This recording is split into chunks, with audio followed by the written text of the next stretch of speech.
Are you a woman standing at a crossroads, eager for change? It's time to connect with your authentic and empowered self at Boss Leap. Join Dr. Sylvia Morris and Dr. Angela Walker in this empowering community where real-life stories of courageous and talented women inspire and motivate. Engage in honest conversations that foster well-being, drawing from our own journeys. Let us guide you toward profound growth and transformation in both your personal and professional life. Here are your hosts, Dr. Sylvia Morris and Dr. Angela Walker.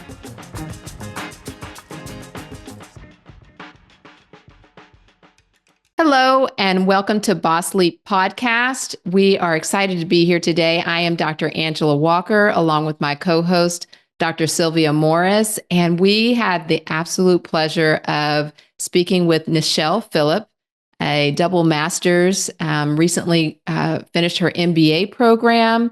She is a big sister, a daughter, a great-great-granddaughter, and she tells us about all the lovely parts of being in a beautiful family, about her creative endeavors and how she's going to someday be a creator of experiences for others. And we can't wait to see what she does. But in the meantime, she is talking about all experiences, including taking a sabbatical, if you will, from social media and what that meant to her. So I think today, Sylvia, one of the things she brought up is how she pours into herself. And we're talking about what she says and what she does to uplift herself. So I'm curious to know from you, what do you say to yourself when you need maybe a pep talk or just something uplifting? I was so just impressed and proud of Nichele. I will tell you that I've known Nichele since she was probably 3 or 4 years old. Oh my gosh. So to see her grow into this beautiful, courageous, ambitious, loving woman, it's just fantastic. So when she talked about pouring into herself, I thought, wow, she is spot on with that. And I tell myself, hey, you got this. You have done harder things. Yeah. And I just repeat it until I move and make the next step. So it's not always completing it. Whatever your goal is, it's just about making the next forward step. So, hey, you've got this. You've done harder things. So what do you say to yourself to pour into yourself? It's funny. One of the top on my list is you've got this. So I guess that's, we run in the same circle. We do. I am enough. Yes. So knowing that I am enough for whatever the circumstances requires, I am enough. And, just one from upbringing. And I remember my mom at some point writing down, and this is as an adult, a bunch of verses. I mean, when I say a bunch, there was just a page long of verses to say that, I don't even remember the circumstance, but I remember the consequence of me sharing the circumstance. And it was about not being fearful. And so in 2 Timothy, there's a verse that God has not given us a spirit of fear, but of power, love, and of sound mind. And so whatever the fear is, it's not from God. So can you say that again? Power, love, and sound mind. Say the verse again, please. God has not given us the spirit of fear, or I say it to myself, God has not given me the spirit of fear, but of power, of love, and of sound mind. Amen. Yeah. So it's always helpful, when you're in that circumstance for me, to remember that. So yeah, I love that she very self-aware and already at this stage knows how to, as she said, pour into herself. So I can't wait for everyone to hear what else she has to say. And without further ado, we bring you Nichele Phillip. Welcome to Boss Leap. My name is Dr. Sylvia Morris, and I'm here with my co-host, Dr. Angela C.B. Walker. Today, we are in for a treat, everyone. We have a sister. This is the first time in Boss Sleep history that we now have a pair of sisters on Boss Sleep Podcast. I want to welcome to Boss Sleep Podcast, Nichele Phillip. Hey. Hello. Hello. So we are so happy to have you here. We always want to start with trying to find out a little bit about you, your background, what made you you. And let's just go back to the beginning. How did your journey unfold as young Nichele?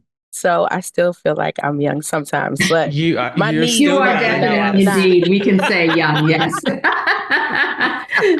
Let's go back to younger, teenage, 20-year-old. That was Nichele. No, she was courageous. She was ready to just get out of the world and see what they were going, see what the world was going to offer. So I basically was raised in Washington, D.C. Those who are from there, we call it D.C., period. And absolutely. And I went to like a college preparatory school where we went on basically like college tours since like the 8th grade. So I knew I was going to college. I just didn't know where. I applied to 15 schools, and the one I wanted to get in, I did not get in. Dun, dun, dun. But their loss. Yeah, they lost. But I got accepted to Virginia State University, and I said, that's where I'm going. Nice. I wanted to be an orthodontist, though. So that's really how it all. I was like, I wanted to be an orthodontist. I wanted to do teeth. Yes, I want to make people feel better about themselves and how, you can start with a smile. So and that yours was where I went. Absolutely. You have a great smile. Yeah. But so, Nichele, you mentioned being from DC, period. Tell us what you love most about, I call it the district. What do you love most about being a Washingtonian? And I believe your family, you're from a family of Washingtonians. Yes. Some have, moved away and then come back. Yes. But I think that's the thing about DC is not a lot of people who are true Washingtonians. Most individuals come from all over. So they have some North Carolina backgrounds and Oklahoma background. That's actually my great-grandparents came from Oklahoma. I can't give you the exact 19 when, but I think like in the 1950s. Okay. They came, and my great-grandma was one of the first teachers in Fairfax County to be a teacher. So we're going to get to grandma, so we're going to put a pin in that. Yes. Love my girl. Yeah, great-grandma. Washingtonian, what your question was? I'm sorry, my mind. So what do you love most about DC? I just love that it's city. It's a like slight country. But for the most part, like the Black love is amazing. Like it's like no other to me. I've been to, I travel, but in DC, there's nothing like being called a queen on the streets or, just seeing Black love and in all facets, in all ways. And then just having the support of individuals like around you, one male, female, all of that. So, wow, well, that's great insight for someone that's never been to DC. Yeah, we're more than just the White House. Trust me. Oh, absolutely. 1,000%. But I think it says a lot to grow up. Number one, it sounds like feeling seen, accepted, and loved in your surroundings. That's a lot. Not just your school or in your family, but in your city. That is that. I didn't think of it that way. I mean, my family plays a big part of it, but yes. And I don't want to get too far into the episode without mentioning that your sister, Alexis Phillip, is our episode 35. So who's ever listening to this episode currently, I want you to go back to episode 35 and even further back more to listen to all of our podcast episodes. But we are so excited to have you and then certainly to have had your sister as well. So I want to thank you. See my sister, definitely. If you're listening to this, please listen, stay in tune. It would not be a me without her for sure. So we talked about your sister's role as being the younger child, and now we'd like to hear your voice as the oldest child. How do you think that role has influenced who you are today? I think it is ingrained in me to be an older sibling. Like I'm always looking out for the people under me, making sure that they're okay. It's a responsibility that you at first annoyed with, but over time, it's like you wear it with pride. I don't know when it transferred. It's probably somewhere in high school or college. It's when you leave home and you realize, man, like they're looking at me and I want to do well for them, but you also realize that it's not just under you, it's across. Like the people next to you can be sisters too. So I know that you are a proud graduate of Virginia State University. Yes. Is it Go Trojans? There we go. You okay. Go All right. So I learned something. Yes. Absolutely. And if you could go back and give your 18-year-old self one piece of advice, what would it be? Just keep going. Don't be scared. I didn't realize that I was a little scared to go farther than people.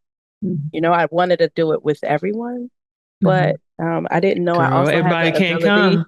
Yeah, I didn't know that I had the ability to bring people up once I got there. Like, just keep going. So, yeah, that's what I would tell. And so you graduated from Virginia State, and you can tell us your major, but we also understand that you most recently have received your MBA. Ooh. And I'm from Howard University. From Howard. So I'd like to know, can you compare your HBCU experience to your undergrad experience? For sure. Well, so just to let you know that this is my second master's, and all three of them were HBCU. Wait a minute. Let's back up. How did I miss an entire master's? Excuse me, please. The audience, we want to know. Yeah, I don't even really talk about it that much, but I went to Trinity. Okay. Yeah, I went to Trinity, and it's in Washington, D.C. It's all girls school connected to Catholic University, and I got my master's in public and community health.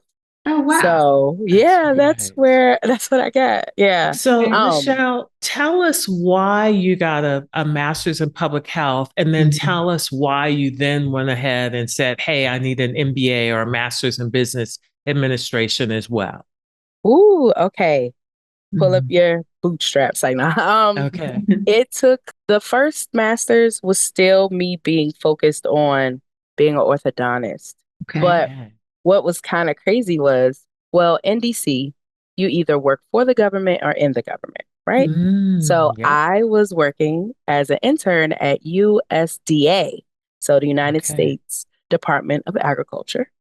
And I had an opportunity to work in HR. And they said, if you could go back to school and get some certifications in HR, then cool.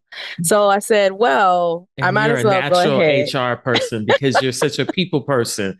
So I get why you were in HR. Sorry, continue. So I was like, okay. So I went to an orientation at Trinity, and they were giving out, and what they were doing, certifications and master's degrees.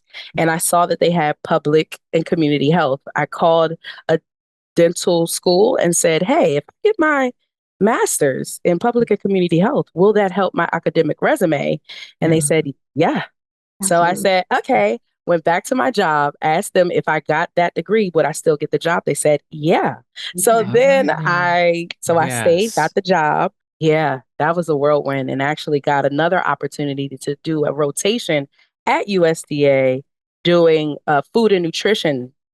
So I got to go for school lunch and school breakfast, the SNAP benefits, and I worked at WIC with the WIC program. So while I was getting my master's, it was crazy. So you've made a transition. So I need to understand where it went from orthodontics to MBA. So then life happened.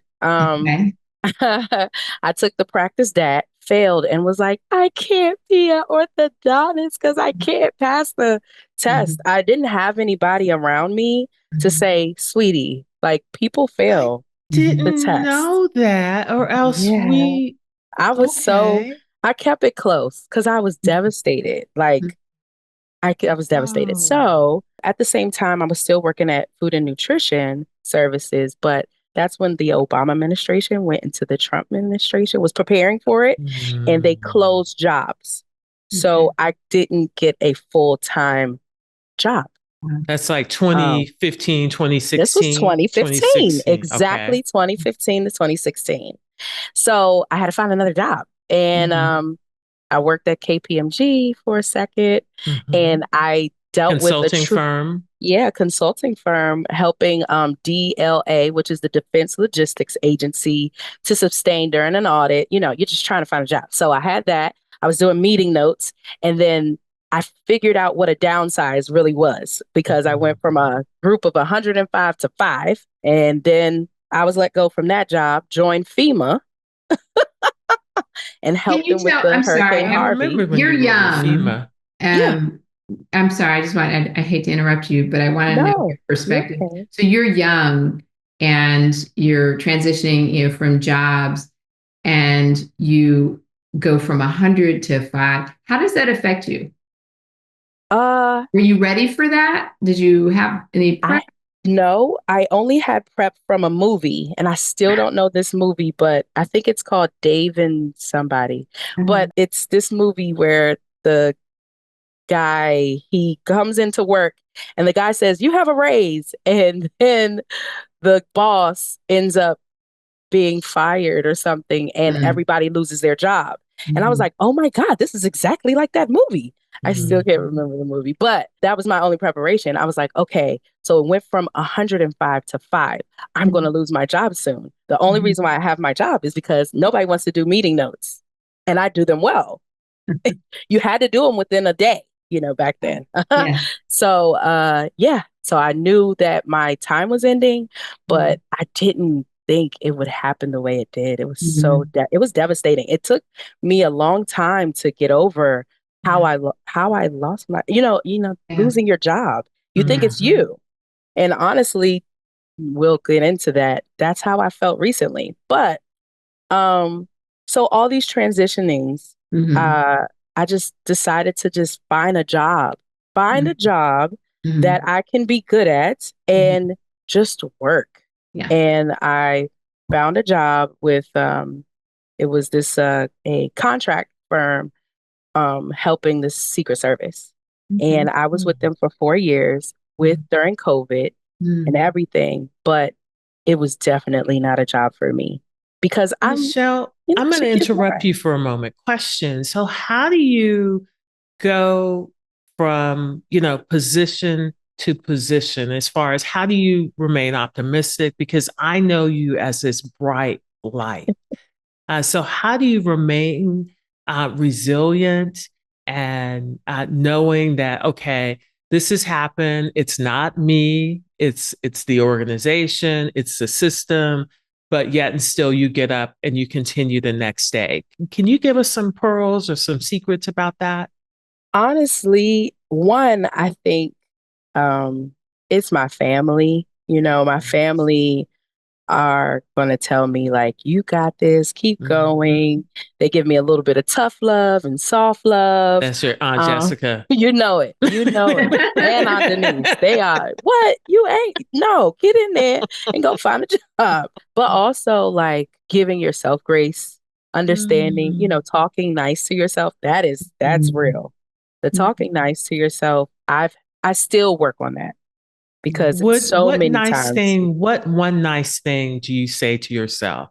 I always say that the universe is conspiring for my highest and greatest good. What do you say to yourself? Wow. My biggest one is you deserve to be in the room. Oh, Mhm. girl, you better say that again. No, really, because that was a lot of the times that's what I would tell myself that I Mhm. wasn't, that I did not deserve to be here. Yeah. So you deserve to be in the room is one of my biggest ones. Mhm. It's like, girl, get in there. There's room for you in there. They need you in there. Yes. Whatever room, whatever space it is, I can offer something. So that is one of the biggest things. But also, I think sharing what's happening to you. I think sometimes we want to just keep it to ourselves because we don't want to complain or we don't want to seem like we're weak or whatever. But you're not alone. Somebody else needs to hear your story to help them get through. Really. But I said my family before because I've seen my family struggle and get through it. So therefore, I know that I can get through it. Just some of that is with us. So, yeah. It's a very good insight and perspective and definitely a lot of pearls. So now that you have, transitioned, how did you get to the MBA? Yeah. Yeah, sorry, didn't mean to. And why? Yeah, we're good. This is all good. Good intel. So the MBA portion happened literally. So, I graduated 2015 and then boom, 2022. I'm like, COVID is done. I'm getting out of this job. I'm applying to jobs every day. And I'm also, my best friend started at Howard. And I'm like, okay, never thought about Howard, mind you, never. And I got a chance to hang out with her cohort. And I was like, oh, they're amazing. Like, they don't know me, but they were uplifting me. They were like, you should just try it. Like, everybody needs a piece of this. This is good info. We'll share whatever we have with you, but you get your own letters. So nobody can play with you. And, just that accountability I haven't had in quite some Nichele, time. that's also what you do for other people as well. So that doesn't surprise me, not one little bit. It's true. You're right. I guess I needed some of me around. And I was like, man, I need that. So I applied to a job and I applied to the MBA program.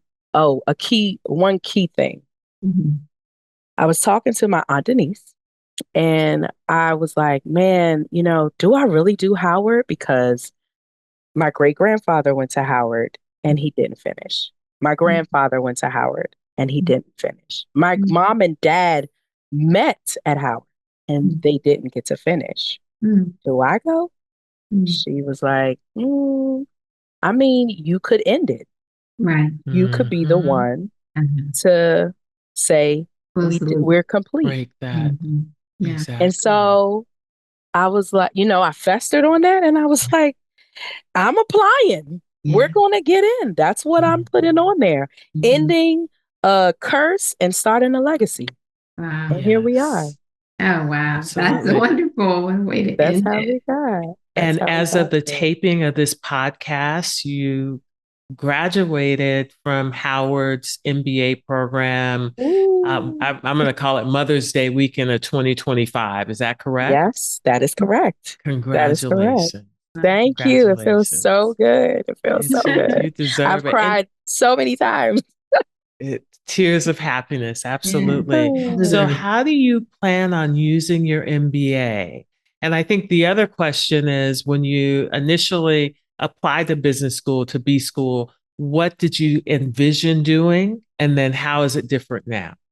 Okay, those are good questions. Thank you. One of the biggest things that I thought that I was going to do with my MBA was just find the true stepping stools to keep myself in the government, but get higher in the government. Because as y'all heard throughout the podcast, that I've worked at almost 5 or 6 different government agencies. Yeah. So why'd you like working for the feds?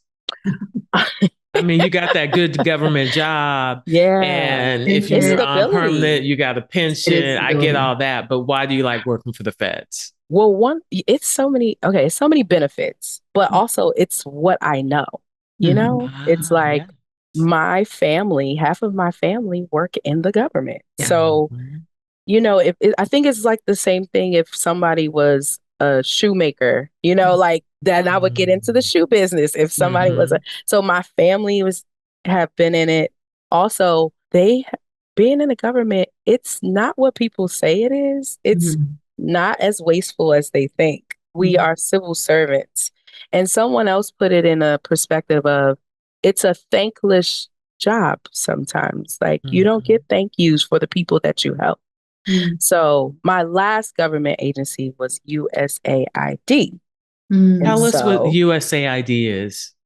So United States Agency of International Development. And huge cuts this year. Absolutely. When they say dismantle, it's a very nice way of saying hostile takeover. We were not allowed to come back in the building. Your things are in there. And then you see on the news all these hurtful, nasty things about a agency that you saw nothing but good stuff being done for the people. How do you respond to that in the moment? Cry. You cry your eyes out. Because you cry your eyes out because I just don't think that people understood what US aid was about. I don't. Yeah. And so because they don't know, they just say, just throw it away. It's one of those things where we will see. What's one thing I know that USAID does a lot of good around the world. And truthfully, within the United States, as far as buying food products that then may be shipped to countries outside the United States. But could you please tell us like one thing about USAID that you think that people should know?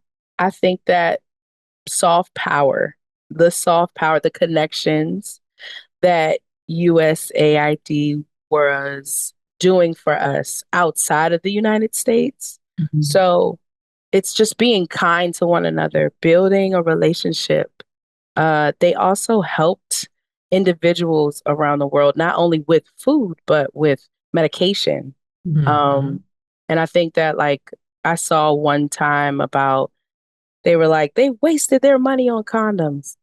Absolutely, they bought condoms, but it wasn't a waste because in different parts of Africa, HIV is at a high rate, and they were sending medicine for HIV patients, condoms for individuals who want to still, do their thing.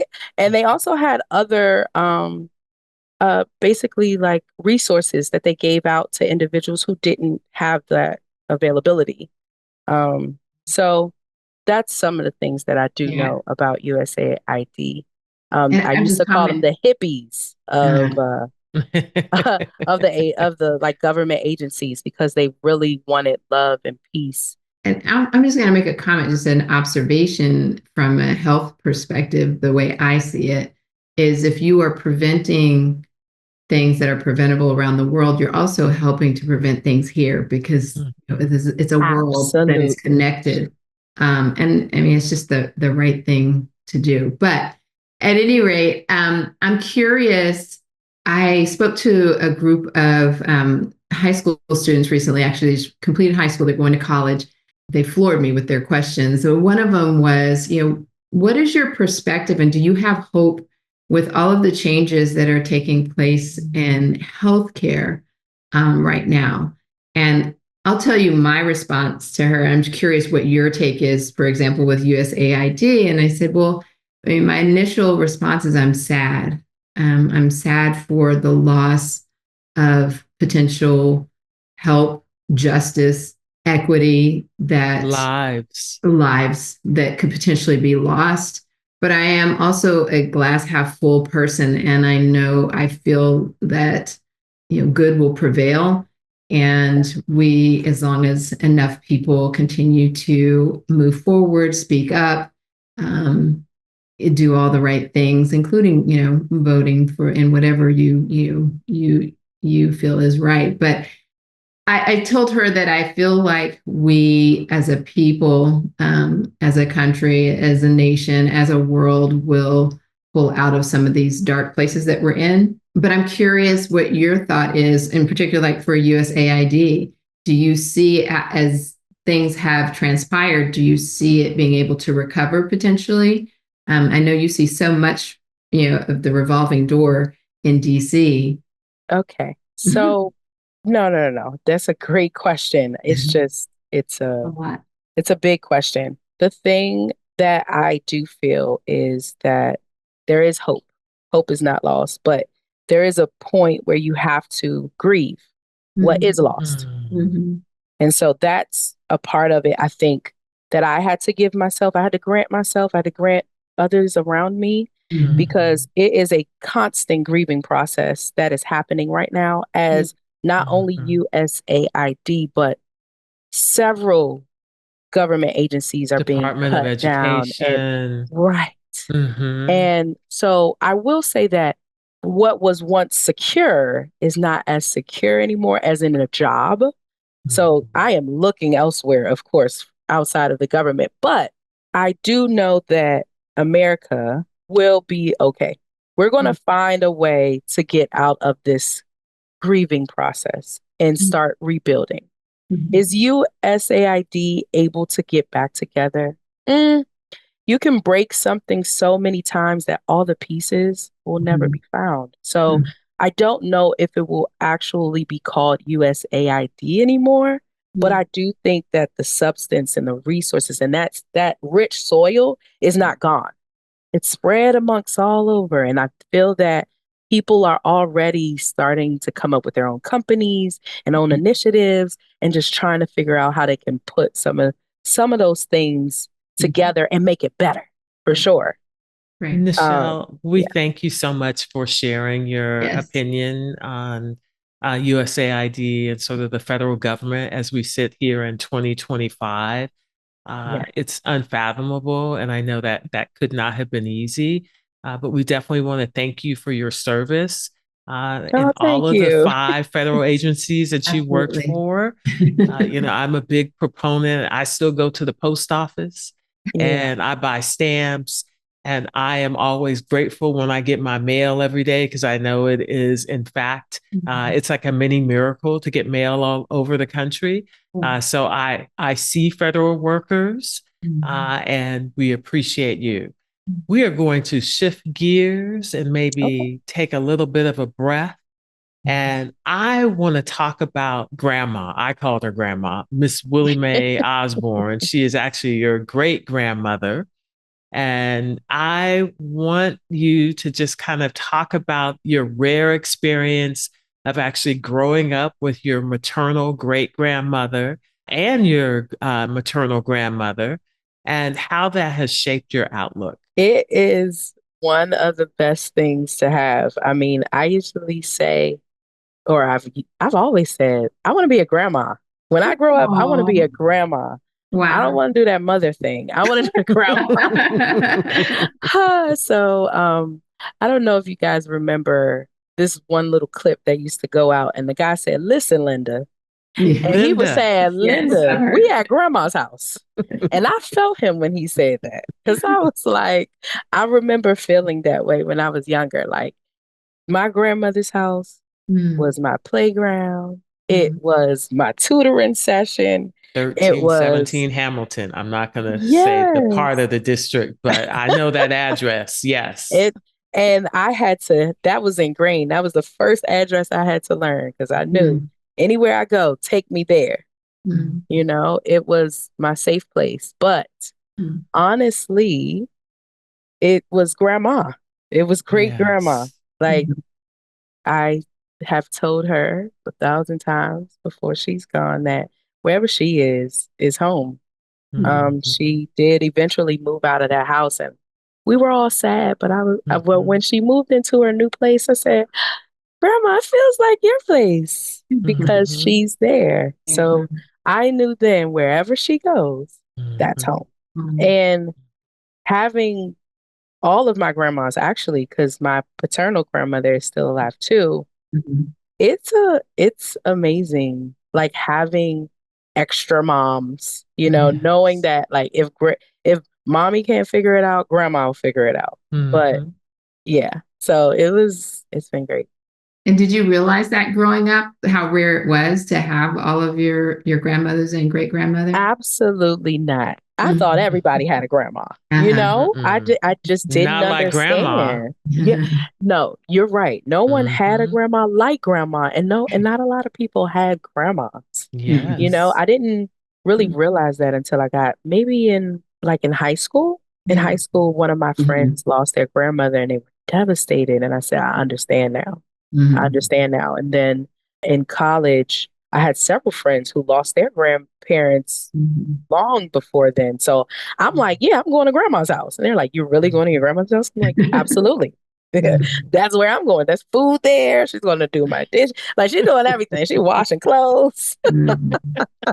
Yeah. And let me just say, in particular with your great grandma, you and your sister were just wonderful with grandma in that I knew that you all loved her and that love is an action verb. So you showed up for her routinely. You looked out for her. You catered to whatever her wants and needs were. And that is such a beautiful thing. And I think that not everyone has that experience. And thank you. I'm just going to say thank you. It was awe-inspiring, and yeah, just beautiful. Oh, thank you, Aunt Sylvia. Really, it was it was a blessing. It was a blessing that she wanted to have her last days with us, with family, and that I got a chance to see almost 104-year-old live her best life, And that she did. I just wanted to make sure that I made it as special as possible, give her dignity. She has done it all for all of us. I've seen her be there for my mom, be there for my dad, be there for my grandfather, so to have that around, that legacy, that matriarch is like, it's real. And her mind was completely Sharp as a there. tack. And that is also a blessing. It's like people say, you took care of your grandma. I did, but she still took care of me to the end. Even when I was getting my MBA, sorry. Even when I was getting my MBA, she was transitioning. But at night she was up and she would ask me about my class, and I would stay up till midnight and she would say, how was it? How was class for you? She just wanted to know how it all went. I don't know. That was a blessing. It was a blessing to have her. And I would do it again and again and again. Thank you so much for sharing. Yes. I know from Sylvia and Jessica how special your great grandmother was, and the legacy that she's left behind. And we can only hope that we can leave that mark on our family and loved ones. And when we transition, I think that's what we should be living for, is to inspire others and just to make them feel loved. So thank you, Angela. Yeah, we're grateful that you had that. So let's move on to a little bit a lighter subject. Maybe it may not be light for you, but I'm coming in from the perspective of you're in your 30s, and tell us what you think people your parents' age, so pretty much probably our age, often misunderstand about people in their 30s. I thought. Honestly, I think one of the biggest things is maybe they feel like we're fearless. And honestly, it's not that we're fearless. We understand the impacts and some of the struggles that some of our family has gone through. And we see that we can, one, get through it and do it, but also that we don't want to look like what we going through. We want to thrive. We want to live. I'm writing that down. Absolutely. We want to keep going. So honestly, we're just reaping those prayers that y'all was praying for us and on the world. This is it. Be careful what you pray for, because here we are. Love it. We're trying to thrive. We're swimming. We're just persevering. It's not because fear is there, but we're trying to move that back. Okay. Got it. Yeah. That you That's do. the biggest thing. So tell us, certainly, as you persevere and your family is close to you, and you live in close proximity to them and are good relationships with them, how do you balance then career, work, and relationships? That is a struggle sometimes of like trying to be on everything. And I think it's crazy. It's a part of how people say delusion. It's like we can do it all. I can be there tomorrow. I can, Not at the same I can time. cook, clean, wash dishes, and be at the event. And it's just something will have to be scaled back. You can still thrive and say no. And sometimes I think also just not trying to please everyone. That's one of my About that. biggest thing. I used to try to please everyone, and now I have to pour in me first, and Yes. then go to everyone else. And so I think now that everyone sees that, they get on board. At first, it's a lot of like, I apologize, I'm sorry. And then you're like, no, I actually don't apologize. I just won't be there. And it's okay. I'll be there again. I have been there, or whatever. I will say that dating was hard getting my MBA. What made it hard? You're a beautiful young woman, you live in the Um, district, there are potentially it's lots of suitors. I know. We're gonna keep the uh podcast PG or we'll G. keep it PG. Um, I think it was hard because, you want to put your all into something, even your relationship. And like I said, if you're trying to do well in your MBA, which was one of the hardest degrees I got, including the Howard MBA. Let me say that too. The Howard MBA comes with also networking and so all the events, which is amazing, by the way. And you're social, so you Yeah. thrive in those environments. And I do. I love it. But if you're with someone who is also in their own lane and not really in that, may not even understand what's happening, it's a lot of communication when you can communicate. Because I get tired. I will fall asleep so fast. And that's one of my biggest things is like, I'm like, I'm sorry, I fell asleep. But I That's think, because you're exhausted because you are doing so yeah, all many the things. things. I'm doing Just saying, all the that's the things. auntie in me. But I think that I'm excited about the dating life now.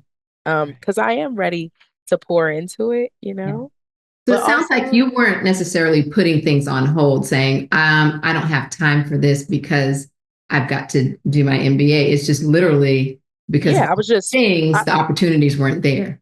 that was it. It's Okay. like you're just putting more on your plate. Yeah. The plate is already full.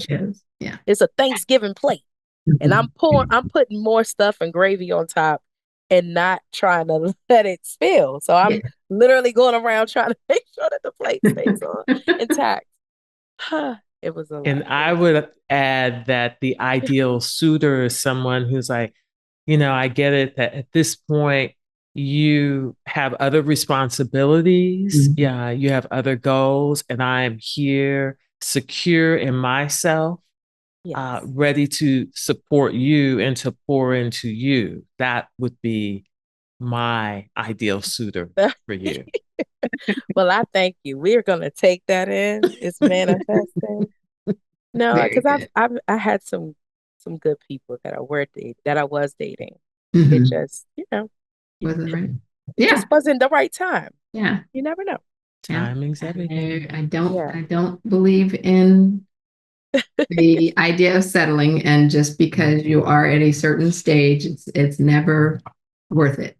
Right. It sounds like, yeah, you've got your head on straight about that. So sounds wonderful. So I'm curious. I know I heard that you as well love music. Oh Uh, yeah. can you tell us if your soul had like a soundtrack? Are there a certain number of songs, let's say 2 or 3 that would be on that soundtrack? Wow, it's so many songs that come to me. Okay, be mindful. I have old and, Okay. rap stuff. We'll take it Keep off. PG. Yes. I'm Or at Every least the clean Woman. version. Sorry. Yeah. I'm Every Woman, the Shaka version. I love Okay. that. Love her Yeah. and love that. Like I've always felt that because we carry our Yes. women with us. Uh-huh. Then maybe like half of Kirk Franklin's songs. But if I wanted to be specific, I would say Smile. Yeah. Even though I hurt That's a That's so you. beautiful perfect one. for I you. love that. Yes, I Yeah, can I see love that. it. I love that We song. should make that our intro to your episode. Mhm. Yes, love that song. And then I'm not gonna do what people think I'm gonna say. I'm gonna say Drake Energy is the song called Energy by Drake. Yeah. Okay. So we asked your sister this question. Okay. And it's not really but Okay. right now, if we look at your playlist, is Yeah. there more Drake or more Kendrick? Oh, I don't know because we have been playing the Kendrick, but I've always been a Kendrick fan, always been a Okay. Drake fan. But I will say that I can listen to Drake all day. Yeah. I am a true Drake fan. So you right now you might see Kendrick because of course the CD is on replay. But Drake, usually at the end of the year, Drake is one of the top 3 people that I listen to. So it's both ends. Okay. Yeah. Okay. Love that. I like that. Yeah. So you mentioned earlier being poured into and then kind of doing your own self-care or pouring into yourself. Yeah. Tell us, how do you practice self-care and, or how do you pour into yourself? So all my friends try to give me something that I need to do better and like pouring into me. But one of my biggest things lately is definitely I try to pray before my feet hits the floor. So I'm like, even if it's just like, thank you God for waking me up. But Grandma would like that. yeah. Yeah, but no, he's been getting me through. I'm like, I really my prayer has been thank you God for just enough because it's been everything. It's just enough. I thank him for that. Then I wash my face now. I have a face routine. I used to be one of those people that just, I don't know, maybe I just splash water on my face. I don't know what I used to do. But now You're lucky you my got good 30s genes and you're young. Yeah, my 30s hit and I was like, whoa, we got to do something to make sure, we keep it glowing. So I have a good skin care routine before I go to sleep and in the morning. I'm sure your aunt Jessica does not want to hear that you didn't have a skincare routine because I know from the very beginning she's had a skincare. Right. No, she actually used to get so mad at me and Alexis. We used to play in her stuff and she would be like, don't go in my stuff playing. Oh, I can remember that. Don't mess with Aunt Jessica's stuff. She don't like it. Really lately I've been doing massages. Like one of me and my best friends, our trio, we go and we try to have like a spa day. And Nice.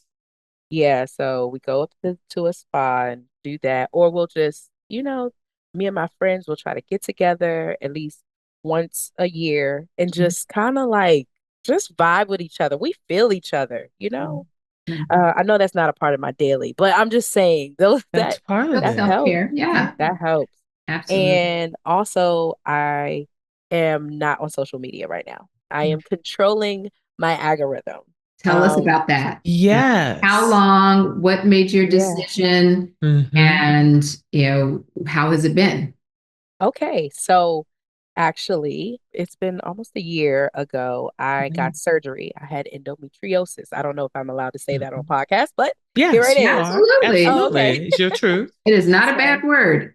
So I had stage 4 endometriosis. I was in a lot of pain and Yes. had to have a surgery. It was 6 hours. And so during my healing process, I was, just resting like they tell you to do and not doing anything, which is hard to do when you're used to doing everything. Yes. But I would get anxiety going back on social media for some reason. Like it was like, oh, I can't go, I can't do it. It's too much happening. And so I just said, you know what? I logged myself out of Instagram and TikTok in Snapchat and said, I'm not going to get on until I'm ready. Mm. And then I went back into school and I was like, I'm not ready to go back to social media. And then it became a year. Mm. And so then I was like, you know what? I'm going to wait till after I graduate. And I'm feeling it now. Now I'm ready. I'm like, okay, I got to do a launch and all these things. So I'm getting myself prepared to get back on social media, It's like to a just share my journey. detox. Yeah. And it has been amazing. Like, especially with all the things happening with the Diddies and the Yeah. all the things, I'm Yeah. like, I don't want that on my stuff. I just want me. So that's why I say I'm controlling my algorithm. So you're controlling your act. So I'm just curious about this. So now you have the perspective of, not following all the nonsense that you don't want to follow. I Yeah. mean, for somebody that wants to take this journey, Yeah. coming off, how are you going to be able to control what pops up in your feed? And my question is, why go back on? If you've been off a year, why even re-engage? I mean, there has been pros and cons of me being on and off, right? Because sometimes, Do tell. so the off part, the on part, I just told you, the benefits of like just having releasing, but off is like you don't know the things that people are talking about. You're like, someone says a joke and you're like, well, what is that? And they're like, it's on this TikTok and you didn't see it. I'm like, nope, didn't see it. Or, a lot of like the new way of communicating is through Instagram, is through your social media platforms. And so I haven't had a chance to speak with some of my people because I'm off of social media. You're If they're, disconnected. yeah, I'm Are those real disconnected. friends though? Because your real friends have Right. your phone number and will text you. I'm just saying. That is true. Because I think I needed to keep it close, and close knit and Yes. personal. Mhm. But now with the new MBA journey and Yes. getting out of government and trying to exceed in, Mhm. marketing or brand management, brand strategy, Got I'm it. like, I need to, you are your biggest brand. So I Mhm. need to Yes. now relaunch me Okay. and I like that. all the things that's coming with me, I like that. So You're in um control. I like that. yeah, yes. But I have family and friends that like keeps me up to date on all the things happening Okay. that I want to I'm be a sure part your of. sister, Oh, yes. Alexa's the guru in the social media. I really think she should she should be on somebody's platform. I'm telling you. Mhm. Mhm. Yeah, but I'm excited about it Very for good. sure. And Well, also like looking for a job, you have to get back mhm. on Yeah. like Definitely LinkedIn is LinkedIn. that LinkedIn. yeah, Yes. LinkedIn is so much like Instagram. So Yeah. I'm like, okay, this is a lot. I'm getting Yeah. back into it. Let's see how it goes. Let's see how it goes. Very good. Yeah. Well, good for you. And I Thank hope it goes you. to, yeah, it's a positive experience for you going back out there. Oh yeah. But now I And know I can cut it off. If I get in there and it's like, it's not oh yeah, this is serving too you. much. Yeah. Yeah, if it's Mhm. not, it's Did like, it once, okay, can do it again. absolutely. And Yeah. then the Absolutely. time limits as well may be an idea too, to just, I'm only going to do it between That's, noon and 2 yes. or, 5 and 8 or Oh, whatever it is. And then that's it. You put the phone down. Yeah. that So might yeah. work for me. And Well, then I think, yeah, go ahead. Go ahead. No, go ahead. No, I just think where you are from your perspective right now, MBA, and just kind of the way that I use social media for certain things, I think just maximizing your LinkedIn, make that page polished because Oh it's yeah. like just a visible resume, Yes. and you don't have to stay up on the feed. It's just if somebody's looking at you. I mean, yes, you do look at what people comment on that sort of thing, but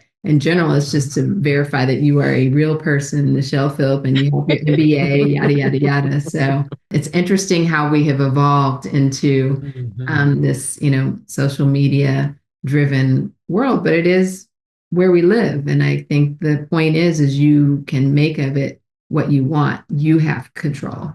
You don't have Yeah. to. Yeah.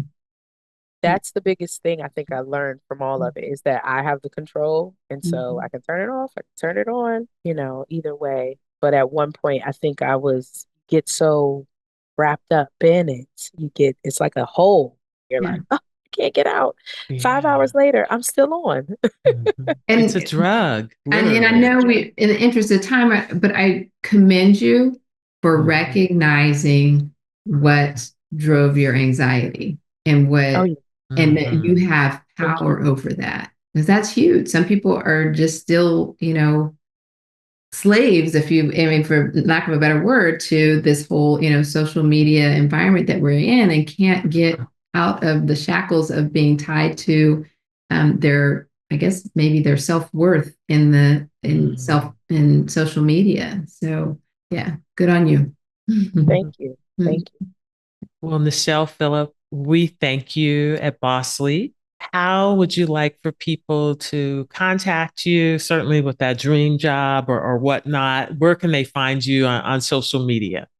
On the LinkedIn for sure. That I'm on that still. So LinkedIn, Nichele Phillip, I should pop up. And yeah, I'm looking for a job for sure. I'm actually looking outside of DC now. I'm looking in Atlanta. I'm looking Yay. and even exploring opportunities outside of the United States. Okay, So, Nichele, last question, I promise. okay, yeah. Tell me your dream job Yes. so we can just put it out there. Mhm. My dream job would actually be doing creating experiences for individuals and helping them through that process. So it's like a liaison of some sort, Mhm. but and an event planner. If that was put together in one, I think that would be my dream job for Beautiful. sure. Okay, Yeah. let's make it happen. And you are an event planner extraordinaire. Yeah, Awesome. Yeah. absolutely. Very good. And again, thank you so much, Nichele Phillip. Yeah. We Um, appreciate you here at Bossly. We wish you all the success in the world on personal, professional, all the front, all the things. And we look forward to hearing back. You got to come back and give us a report here. Our audience will want to know. And may you be well.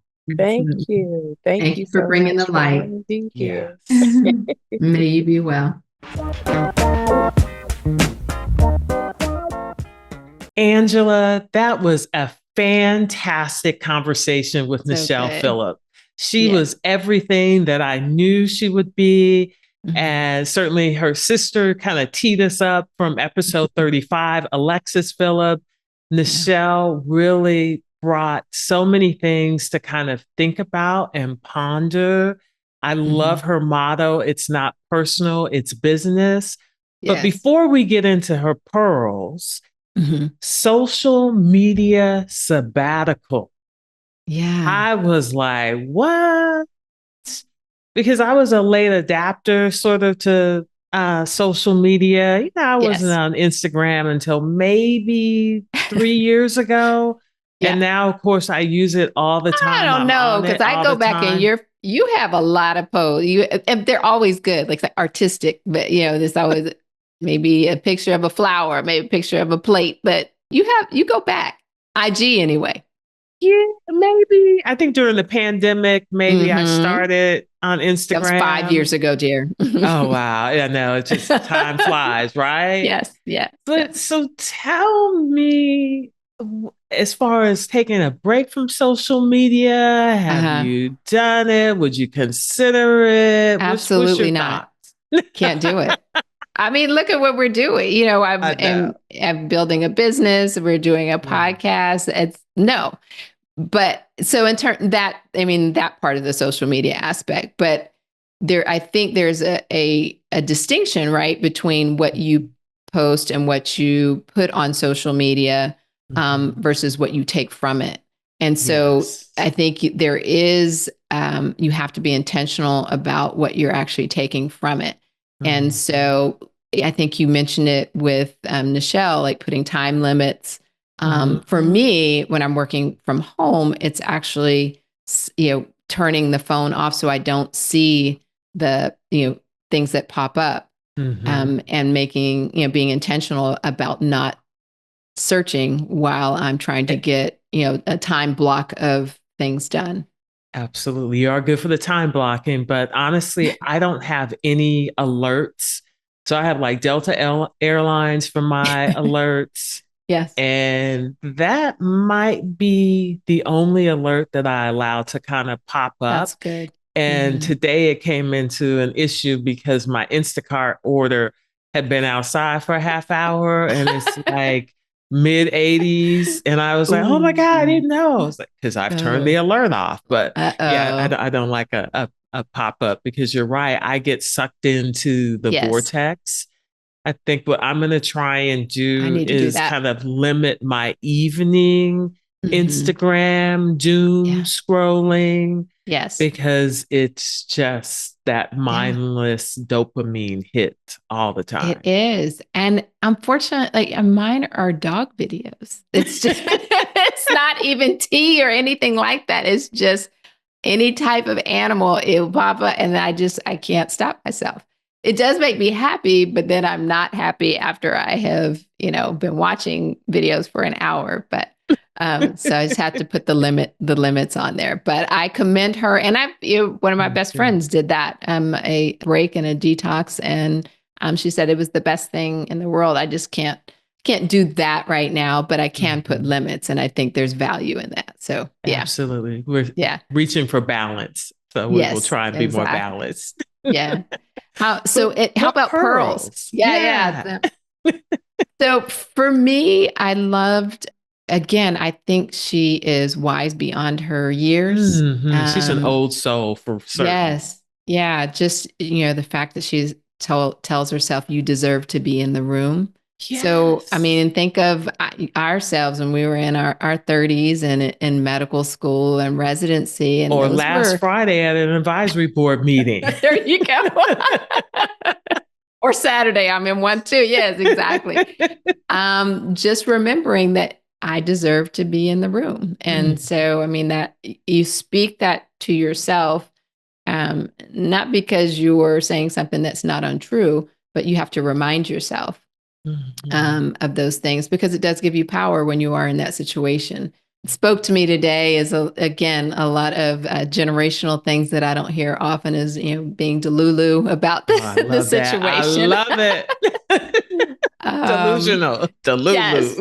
Delulu. And I loved her one of her favorite songs, Smile, Kirk Franklin. That's one of my favorites too. And her smile is just contagious. Oh my goodness. So much more, but we would go on and on. How about you? Certainly her motto, it's not personal, it's business. It was one of my favorites. And we've already talked about kind of pouring into yourself as being really important and kind of moving forward. Yeah. And I'm just going to take a nod from you and her song, I'm Every Woman, Shaka Khan. That is a favorite. And it's certainly a good message for sisterhood and unity. And we need some of that now. Absolutely. And I think I'm going to add one more is just because I know her aunt, one of our co-author, Jessica, and I didn't know grandma, but heard about her from the very beginning in medical school.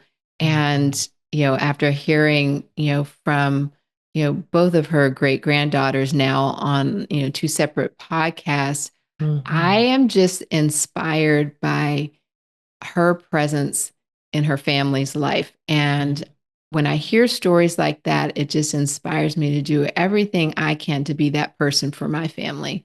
And I am grateful to hear those stories of, strong Black women that were loving, not just hard-handed. It valued them getting their education, were interested in their educational pursuits as well as, if they were doing things right and reprimanding when they didn't, but all with love. And I think, that's who I would strive to be, or who I strive to be, for my family. I would say that you already are. And I'm going to add a few more superlatives about Willie Mae Osborne, is that she was always anchored in God and full of love, the extension of love. I know I talked about that on episode 35 with Nichele's sister, Alexis Phillip. And I would be remiss if I did not mention by name Jessica's father, who is Oscar Osborne, which is Willie Mae Osborne's son. And then also Jessica's mom, Nichele's grandma, maternal grandmother, Mrs. Carolyn Osborne. Those people, the Big O and the General, which is what we call Miss Carolyn Osborne, and Grandma Willie Mae Osborne, are just awesome human beings and the embodiment of love. So I was so excited to have Nichele today.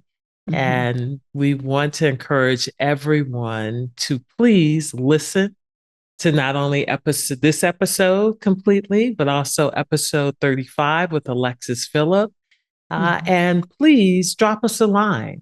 If there's someone or something you'd like to hear, please send us an email at bossleappodcast@gmail.com. That's boss, L-E-A-P, podcast@gmail.com. Please like, listen, follow, share, and subscribe. Awesome. You said it all. And that's it for this episode. We are so grateful that you are following along with us, and we hope that you are inspired as much as we are today. And until we meet again, may you be well. May you be well. That's a wrap on another episode of Boss Leap. May this conversation enlighten your path toward personal growth and professional empowerment. For more thought-provoking and eye-opening discussions like this one, head to our website at bossleappodcast.com. Always remember to celebrate your wins and trust yourself. A positive mindset can push you out of your comfort zone and into far greater heights. Until next time, may you be well. Before we go, there's one more thing the lawyers have asked us to include. You know, it's the legal language. And you know how doctors love lawyers. This podcast is presented only for educational and entertainment purposes. Although we are doctors, on this show, we are just your friends. This podcast is not intended as a substitute for the advice of your physician, professional coach, psychotherapist, or other qualified professionals. Understood? Awesome. We'll see you in the next episode.